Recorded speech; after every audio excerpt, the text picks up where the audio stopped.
جب حسد پیدا ہوا کیا یہ بھی زمین پر خون بہائے گا؟ صبر کرو، اللہ وہ جانتا ہے جو ہم نہیں جانتے۔ دیکھو روح پھونکی جا رہی ہے، زندگی کا آغاز سر سے ہو رہا ہے۔ اس نے اپنی تقدیر دیکھی، الحمدللہ، اور رب نے فرمایا یرحمک اللہ۔ اس نے پہلی بار کیا دیکھا؟ اس نے اپنی تقدیر دیکھی۔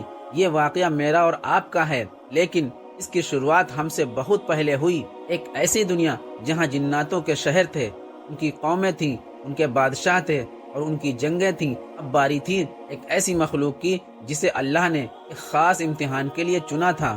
یہاں ہمیں قرآن پاک کی طرف رجوع کرنا ہوگا تاکہ ہم سچ جان سکیں۔ اللہ قرآن مجید کی سورہ ہجر میں آیت نمبر 27 میں فرمایا، اور ہم نے جناتوں کو انسان سے پہلے پیدا کیا ایسی آگ سے جس میں دھواں نہیں ہوتا۔ ذرا غور کیجئے، انسان کو مٹی سے بنایا گیا جو ٹھنڈی ہوتی ہے اور جم جاتی ہے۔ فرشتوں کو نور سے بنایا گیا جو صرف نیکی اور اجالا ہیں، لیکن جنات جنہیں نار یعنی آگ سے بنایا گیا، اور وہ بھی ایسی آگ جو انتہائی شدید اور بھڑکنے والی لو اسکارچنگ فائر ہوتی ہے۔ یہ آگ کی فطرت کیا ہوتی ہے؟ یہ سرکش ہوتی ہے، یہ اوپر کی طرف اٹھتی ہے، اس میں تیزی اور حرارت ہوتی ہے۔ یہی وجہ ہے کہ جناتوں کی فطرت میں بھی جذبات، غصہ اور تیزی کا اثر غالب ہوتا ہے۔ یہاں ایک بہت اہم نقطہ سمجھنا ضروری ہے۔ اللہ نے فرشتوں کو پیدا کیا تو انہیں گناہ کرنے کی صلاحیت نہیں دی، وہ صرف اللہ کا حکم مانتے ہیں۔ جانوروں کو پیدا کیا تو انہیں شعور اور عقل نہیں دی، لیکن جب اللہ نے جناتوں کو پیدا کیا تو انہیں وہ چیز عطا کی جو اس سے پہلے زمین پر کسی کو نہیں ملی تھی، اور وہ تھی اختیار، فری ول۔ یعنی جناتوں کو یہ طاقت دی گئی کہ وہ چاہے تو اللہ کا شکر ادا کریں اور چاہے تو انکار کر دیں۔ وہ نیکی کا راستہ بھی چن سکتے تھے اور برائی کا بھی۔ یہ بہت بڑا امتحان تھا۔ مفسرین، خاص طور پر حضرت عبداللہ بن عباس رضی اللہ عنہ، جو کہ صحابی رسول صلی اللہ علیہ وسلم ہیں اور قرآن کے بہت بڑے عالم ہیں، ان سے منسوب روایت میں آتا ہے کہ انسان حضرت آدم علیہ السلام کی پیدائش سے تقریباً 2000 سال پہلے جناتوں کو زمین پر بسایا گیا۔ آپ تصور کریں اس منظر کا، زمین جو اب تک سرسبز و شاداب ہو چکی تھی، اب وہاں ایک نادیدہ مخلوق اتر رہی تھی۔ لفظ جن کا مطلب عربی میں ہوتا ہے چھپا ہوا۔ یہ ہمیں نظر نہیں آتے، لیکن یہ یہی موجود ہوتے ہیں۔ جب جنات زمین پر آئے تو انہوں نے زمین کے کونے کونے میں بسیرا کر لیا، سمندروں کے جزیروں سے لے کر پہاڑوں کی چوٹیوں تک اور گھنے جنگلوں سے لے کر ریگستانوں تک۔ کیونکہ ان کا جسم آگ اور ہوائی لطافت سے بنا تھا، اس لیے ان کے لیے فاصلے طے کرنا مشکل نہیں تھا۔ وہ زمین کی گریوٹی سے اس طرح پابند نہیں تھے جیسے ہم انسان ہیں۔ وہ آسمانوں کی طرف بھی اڑ سکتے تھے۔ شروع میں یہ دور ایک اچھا دور تھا۔ جیسے ہم انسان کھاتے پیتے ہیں، جنات بھی کھاتے پیتے ہیں۔ جیسے ہمارے ہاں شادیاں ہوتی ہیں، نسلیں بڑھتی ہیں، بالکل ویسے ہی جناتوں کے یہاں بھی جوڑے بنائے گئے اور ان کی نسل تیزی سے بڑھنے لگی۔ حدیث پاک کے مفہوم میں ہمیں پتہ چلتا ہے کہ جنات بھی مرتے ہیں سوائے ابلیس کے، جسے قیامت تک مہلت ملی ہے۔ تو اس کا مطلب یہ ہے کہ زمین پر ان کی بھی قبریں بنتی ہوں گی۔ یہ زمین پر پہلی بار بااختیار تہذیب، سویلائزیشن تھی، لیکن جیسا کہ آگ کی فطرت ہے، وہ زیادہ دیر تک سکون سے نہیں رہتی۔ اختیار کا امتحان بہت کڑا ہوتا ہے۔ جب آبادی بڑھی، نسلیں پھیلی، تو خواہشات بھی پیدا ہوئی۔ یہ علاقہ میرا ہے، یہ وہ سوچ تھی جس نے آہستہ آہستہ اس آگ کی مخلوق کے اندر حسد اور لالچ کے بیج بونے شروع کر دیے۔ کچھ اسلامی مورخین نے لکھا ہے کہ جناتوں نے زمین پر بڑے بڑے شہر تعمیر کیے۔ وہ سمندروں کے کنارے اور پہاڑوں کے دامن میں اپنی بستیاں بساتے تھے، کیونکہ ان کے پاس وہ طاقتیں تھیں جو ہمارے پاس نہیں، جیسے تیزی سے اڑنا اور بھاری چیزیں اٹھانا۔ اس لیے ان کی تعمیرات اور ان کا نظام بہت مختلف تھا۔ حضرت سلیمان علیہ السلام کے دور میں جناتوں کی تعمیرات کا ذکر قرآن میں ملتا ہے کہ وہ کیسے بڑے بڑے محلات بناتے تھے۔ اس سے اندازہ لگایا جا سکتا ہے کہ آدم علیہ السلام سے پہلے بھی ان کے پاس ہنر موجود تھا۔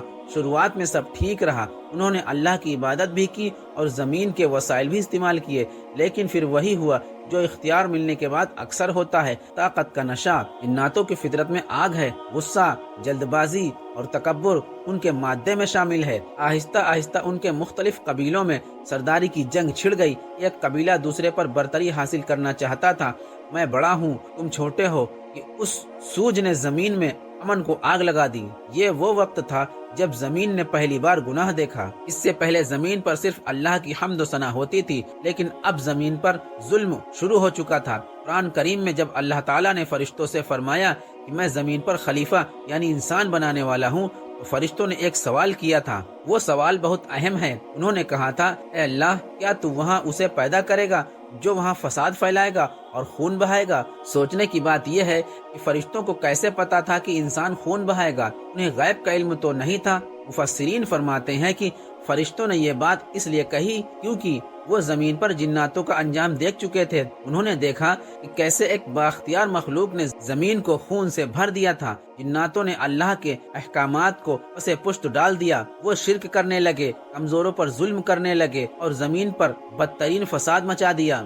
فساد کا مطلب صرف لڑائی نہیں ہوتی بلکہ نظام کا بگڑ جانا ہے، انصاف کا ختم ہو جانا ہے۔ روایت کے مطابق اللہ نے ان کی ہدایت کے لیے انہی میں سے ڈرانے والے اور پیغام پہنچانے والے بھیجے تاکہ وہ باز آ جائیں، لیکن طاقت کے نشے میں چور ان جناتوں نے اللہ کے احکامات کو ماننے سے انکار کر دیا اور سرکشی کی ساری حدیں پار کر دی۔ یہ جنگیں معمولی نہیں تھیں کیونکہ جنات کے پاس غیر معمولی طاقتیں تھیں۔ ان کی لڑائیاں بھی خوفناک تھیں۔ فضا میں آگ کے گولے برسائے جاتے، زمین پر تباہی مچائی جاتی۔ ایک وقت ایسا آیا کہ زمین کی خشکی کا بیشتر حصہ رہنے کے قابل نہ رہا۔ امن پسند جنات یا تو مارے گئے یا وہ ڈر کر جزیروں اور جنگلوں میں چھپ گئے۔ ابلیس، جس کا نام عزازیل بھی روایت میں آتا ہے، اس وقت انہی جناتوں میں سے تھا، لیکن کچھ روایتوں کے مطابق اس نے خود کو اس فساد سے الگ رکھا ہوا تھا اور اللہ کی عبادت میں مشغول تھا، جس کی وجہ سے اسے فرشتوں کی صحبت ملی۔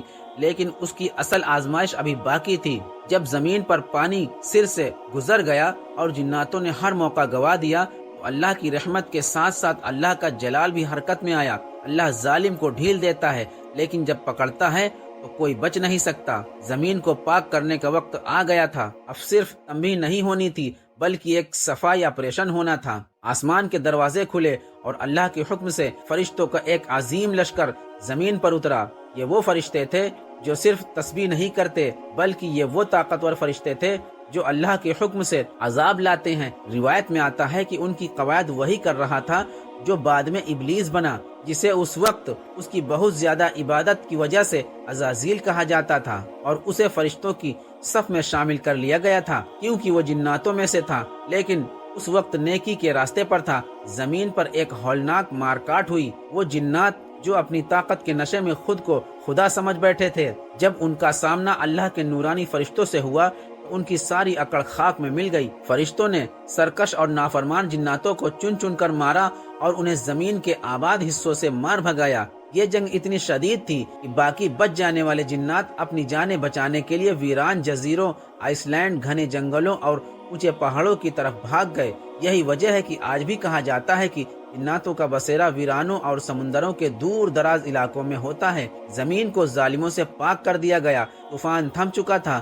زمین ایک بار پھر پرسکون ہو گئی تھی۔ وہ خون اور فساد جو جناتوں نے مچایا تھا اسے دھو دیا گیا۔ اب زمین بالکل تیار تھی لیکن خالی تھی۔ اب وہ وقت آ گیا تھا جس کا فیصلہ اللہ نے ازل میں رکھا تھا، وہ لمحہ جس نے کائنات کی تاریخ بدل دی۔ قرآن پاک ہمیں اس منظر کی گواہی دیتا ہے۔ اللہ نے فرشتوں کو مخاطب کیا اور ایک ایسا اعلان کیا جس پر فرشتے بھی حیران رہ گئے۔ اللہ نے فرمایا، بے شک میں زمین میں ایک خلیفہ یعنی نائب بنانے والا ہوں۔ فرشتے جانتے تھے کہ خلیفہ کا مطلب ایسی مخلوق جسے اختیار دیا جائے گا، کیونکہ وہ جناتوں کا انجام دیکھ چکے تھے۔ اس لیے انہوں نے ڈرتے ہوئے اور ادب کے ساتھ عرض کیا کہ اے اللہ، یہ تو زمین میں اسے پیدا کرے گا جو فساد پھیلائے گا اور خون بہائے گا، جبکہ ہم تیری تسبیح اور پاکی بیان کرتے ہیں۔ یہ فرشتوں کا اعتراض نہیں تھا بلکہ یہ ان کا خدشہ تھا۔ وہ ڈر رہے تھے کہ کہیں یہ نئی مخلوق انسان بھی جناتوں کی طرح زمین کو دوبارہ گندا نہ کر دے۔ اب اللہ نے وہ جواب دیا جو آج ہم سب کے لیے امید کی کرن بھی ہے اور وارننگ بھی۔ اللہ نے فرمایا، بے شک میں وہ جانتا ہوں جو تم نہیں جانتے۔ اللہ جانتا تھا کہ اس نئی مخلوق یعنی انسان میں اگرچہ فساد کرنے والے ہوں گے لیکن ان میں انبیاء بھی ہوں گے، صدیقین، شہداء، صالحین بھی ہوں گے اور ولی بھی ہوں گے جو اپنی خواہشات کو مار کر اللہ کو راضی کریں گے۔ اور یوں فرشتوں کے اس خدشے کے بعد اللہ نے مٹی سے حضرت آدم علیہ السلام کو پیدا کیا، انہیں علم سکھایا، انہیں وہ شعور دیا جو جناتوں کے پاس بھی نہیں تھا، اور پھر فرشتوں کو حکم دیا کہ اس نئی مخلوق کے سامنے جھک جاؤ۔ سب نے سجدہ کیا سوائے اس کے جو اپنی عبادت کے غرور میں مارا گیا، یعنی ابلیس۔ اس نے تکبر کیا کہ میں آگ سے ہوں اور یہ مٹی سے، اور یوں جناتوں کا وہ عابد شیطان بن کر دھتکار دیا گیا۔ انسان سے پہلے کی دنیا کا یہ واقعہ ہمیں صرف ماضی نہیں بتاتا بلکہ ہمیں ہمارا مقام یاد دلاتا ہے۔ اللہ نے جناتوں کی حکومت ختم کر کے یہ زمین ہمیں سونپی ہے، ہم اس زمین پر اللہ کے خلیفہ ہیں۔ پیارے دوستو، یہ واقعہ آپ کو کیسا لگا؟ اس واقعے سے بہت کچھ سیکھنے کو ملا۔ ہمیں بھی اور آپ کو اللہ تعالیٰ اور زیادہ سیکھنے کی توفیق عطا فرمائے۔ ویڈیو کو لائک کریں، شیئر کریں، چینل کو سبسکرائب کریں۔ تو ملتے ہیں پھر کسی اگلی ویڈیو میں۔ آپ سب اپنا بہت سارا خیال رکھیے۔ اللہ حافظ۔